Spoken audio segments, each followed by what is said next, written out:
আমরা উদ্বিগ্ন। আমরা এটা সবসময় আমরা ভিকটিম অফ অন্যান্য মন্ত্রণালয়, আমরা কাউকে অভিযোগ দিচ্ছি না। ঠিক যেভাবে বললেন, যদি স্থানীয় সরকার মন্ত্রণালয়ে মশা মারতে ব্যর্থ হয়, যদি কোনো মন্ত্রণালয়ে বাতাসে কার্বনের মান ঠিক রাখতে ব্যর্থ হয়, পানি নিরাপদ রাখতে ব্যর্থ হয়, যে কোনো ধরনের ব্যর্থতার দায় সবশেষে এসে পোহাতে হয় স্বাস্থ্য পরিবার কল্যাণ মন্ত্রণালয়।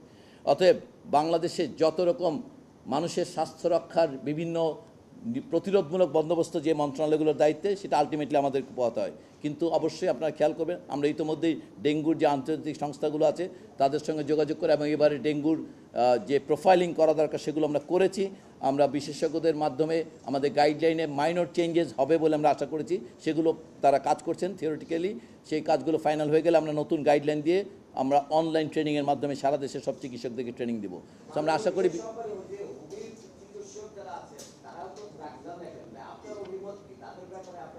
এই ব্যাপারে এখন আমরা মন্তব্য না করা ভালো এই মুহূর্তে, যেহেতু একটা খুবই হট ডিবেট। আমরা এই বিষয়টা আগামীতে আমরা বলেছি যে আমরা আইনি পরামর্শ নিয়ে আমরা নিশ্চিত করবো এগুলো।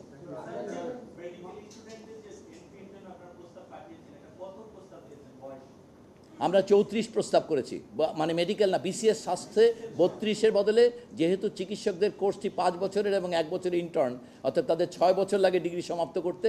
এই বিবেচনায় আগেও এটা 2 বছর বেশি ছিল, আমরা সেই প্রস্তাবটি আবার পাঠিয়েছি 34 করার জন্যে।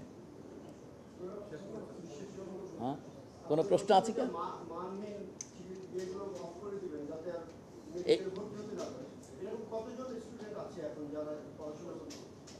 সংখ্যায় আমরা এই মুহূর্তে বলবো না, কারণ এটা চলমান একটা প্রক্রিয়া। সেখানে আমরা আনুমানিক সংখ্যা বিভিন্ন জায়গায় আমরা বলছি যে বেশ কিছু সংখ্যা, সেখানে সরকারি বেসরকারি নির্বিশেষেই আমরা মানের প্রশ্নে আসলে আপোষহীন থাকতে চাই। এবং আপনারা বুঝতে পারেন, আমরা যেহেতু সরকার যেগুলোকে মানহীন বলতে আমরা বলছি, সরকারের যেহেতু নতুন নবপ্রতিষ্ঠিত, আপনারা জানেন জেলায় জেলায় মেডিকেল কলেজ করতে গিয়ে বেশ কিছু কলেজের প্রতিষ্ঠান মেডিকেল কলেজ স্থাপিত হয়েছে যেগুলো চূড়ান্ত বিবেচনায় আসলে মানের যে ক্রাইটেরিয়া সেগুলো পূরণ করে না। আমরা সেগুলো চিহ্নিত করেছি।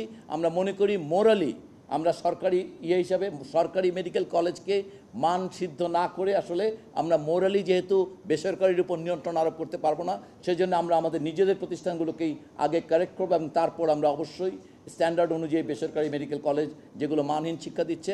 কারণ একজন চিকিৎসক তৈরি করার মধ্যে তার 30-35 বছর যাবৎ ওনার কাছে যিনি সেবা গ্রহণ করবেন তিনি ঝুঁকির মধ্যে পড়বেন। আমরা মনে করি এটা একটি অতীব গুরুত্বপূর্ণ বিষয়।